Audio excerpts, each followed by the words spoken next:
Hey guys, something came up last night that really stressed me out, and it really shouldn't have, but it did. And I want to tell you guys about it in a vlog here.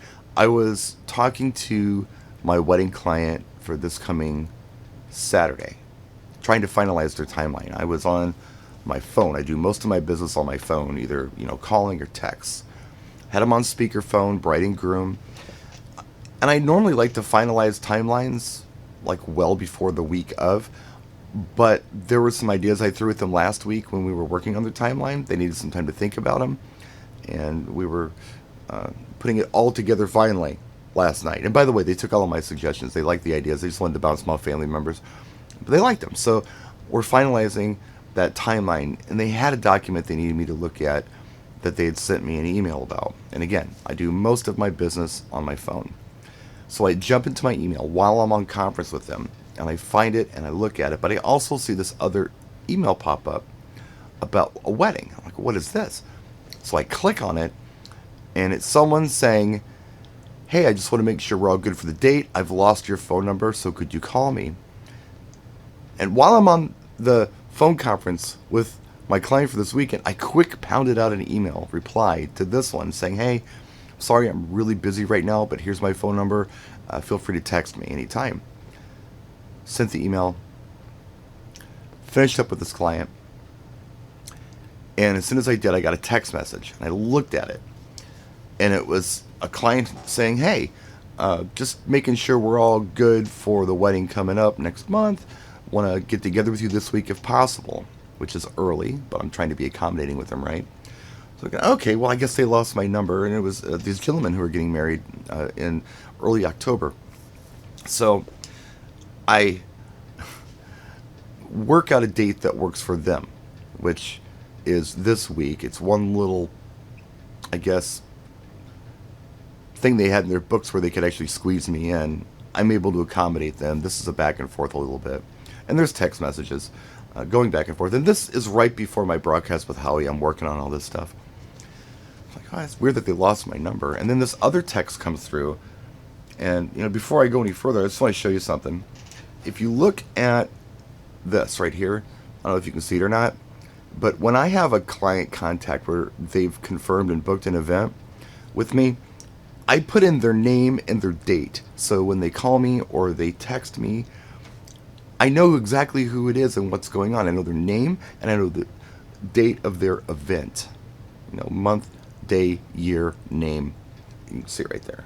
I got a couple right here. So anyhow, I see this text come through and it's just a number that I don't recognize. So I click on it and it says, hey, just making sure we're good for October 15th. And I'm like, who is this? My October 15th, her name is Sally. It's not this person. So I go back to the email they sent, look at the thread of it, and this is what happened. After going through the text thread, too, because there were texts there. In January, my friend Wavy Davy contacted me and said, look, I'm booked for this date, but I've got this associate of mine who needs a DJ. I can't do it. Can you do it? I'm like, well, sure. Have him contact me. And, best way to contact me is to text me. So this individual texts me. I call them. We talk for a while. And they're non-committal. And I thought that was weird. I thought it was a slam dunk. Usually when I get a referral from another DJ, it is a slam dunk. Are you available? Yes. Okay, great. How much? Be here. Not the case with this individual. I remember they wanted pictures of my setup. They wanted an itemized quote for everything that I was going to be doing for setup and times. They wanted to see some videos of some events that I'd done, which I have. I explained to them, hey, these are really for DJs, not for clients, but here you can kind of get an idea of what I do in these videos. And then, they kind of didn't say anything. So I hit him back, hey, did you get the information? Yes, thank you. It's all on the text thread. Great, I hope it's helpful. Like, what's going on, guys? Nothing. Ghost. Total ghost. No email, no call, no text, no nothing. The last correspondence with this person was indeed in like mid-January. This guy didn't book with me. But here's the thing. I stressed about this. Why did I stress about it? Well, he was under the impression he'd booked. He didn't. He never pulled the trigger. I mean, let alone, no contract or deposit, but no confirmation, hey, yeah, I want to go with your services. And like I said, once I have a client that's a client, yeah, they get a contact. A custom contact in my phone with their date and their name. None of that. Nothing. So this guy, he dropped the ball. Is it my fault? No. Am I freaking out about it? Yeah. Why? Well, because it's 9 o'clock at night. I need to contact my DJ associate friend. I feel the obligation to do this, to say, hey, look, I need you to understand what happened here. This is not my fault. It's a little late to do that. I don't want to text this guy and say, yeah, I got nothing on the books for you. You didn't book, so too bad, so sad. I couldn't do that to this guy. Why? Well, not only is it a friend of a very dear friend and DJ associate of mine, but I kind of know what it's like to drop the ball. I've done it. I thought something was sorted out and it wasn't. And it's a terrible feeling, And when you're in a situation like that, I think it's wonderful if somebody's got your back, if somebody is there to help you. And I wanted to be that guy to help this guy. The last thing I want is for this guy to kick off his new marriage with, hey, I gave you one job and that was to find a DJ and you screwed that up. We're not doing that. But man, I tell you what, I couldn't sleep last night. My stomach was turning because I was trying to figure out, the best way to handle this. So today, I call my DJ associate friend, explain the situation. And he's like, oh man, it is totally not your fault. But here's the good news. I can do this person's event now. So you don't even have to text this guy or call him or anything. I'll take care of it. And he'll be happy that I'm available to do his event. What a load off. What a load off, It worked out. This guy has a DJ. He's not going to get yelled at by his fiance. My friend isn't angry with me. I didn't screw up and drop the ball anywhere. Emails, texts, there's nothing there to indicate that this person ever pulled the trigger. Because, they didn't. If they did, I would have put him in my calendar. I would have given him a contact. But I still felt the obligation to help this individual because of empathy. That's just, I guess, who I am to a fault. And it sucks because there's no reason I couldn't have just said, hey, too bad, so sad, you screwed up. Told you, and it's in the text threads, my October is filling up very fast. So if you want to do this, pull the trigger. Didn't pull the trigger. Not my fault. Still feel obligated to help this person as much as I can, if I can. And I was able to help this person this time. I don't know, man. I made a post about this on Facebook, and there was some really good feedback. Some people had said that they have this automated email system that kicks a message out. Like they'll reserve a date for like 2 weeks, and then after 2 weeks, they'll kick something out, say, hey, look, your reservation is about to expire. If this is something you want to do, please contact me. It's a good idea. If that's what you use for your correspondence. I try not to use email for correspondence because it's cold. This is better. You can reach me anytime via text. It's going to pop up. I'm going to respond to it right away.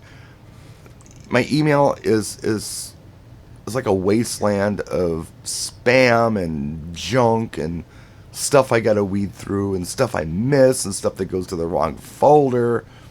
This is solid, man. This is rock solid. Whenever I have anybody inquire about me, like if I have somebody call me and say, hey, look, we got somebody who's interested in you, say, please have them send me a text. And I will reply to them and call them back. And the reason I do that is because phones kick stuff to spam sometimes. And I don't want to miss an important call, but texts, there's no spam text like that. There's no spam text filter on my phone that I'm aware of.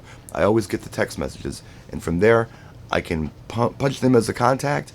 I can call them. We can have a nice correspondence. We can look at any time. I don't know. This is how I do business. But yeah, automated messages. It's a great idea.